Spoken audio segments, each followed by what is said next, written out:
हर साधु संत नहीं होता। एक दिन सुबह की बात है, बाबा अपने छोटे से कमरे में बैठे थे। उसी दिन एक साधु अपने कुछ शिष्यों के साथ बाबा के दर्शन के लिए आए। बाबा ने उन्हें अपने कमरे में बुलाया। जैसे ही वे लोग अंदर आए, बाबा ने भक्त से कहा, ये जो साधु हैं ये बहुत बड़े संत हैं, श्री विभिजय नाथ जी, इनके पैर छुओ। बाबा की बात सुनकर आश्रम के एक भक्त ने जाकर संत के पैर छुए। फिर दूसरा भक्त आया, बाबा ने उससे भी वही करने को कहा। बाबा के कहने पर हर कोई संत के पैर छू रहा था। जब तीसरे आदमी ने भी वही किया तो बाबा के पास खड़े महंत जी थोड़े हैरान हुए।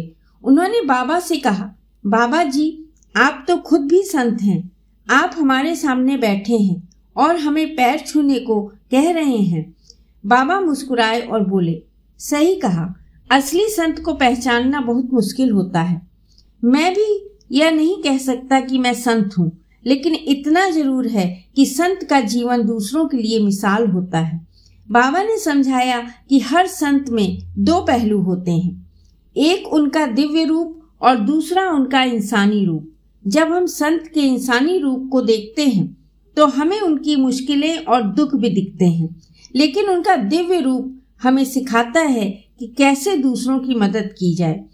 संत अपने दुख खुद सहते हैं ताकि दूसरों को सुख दे सकें। बाबा ने कहा, संत वही होता है जो अपने दुखों से दूसरों को राहत दिलाए। उसका जीवन त्याग और सेवा से भरा होता है, इसलिए वो सबका आदर पाने के योग्य होता है।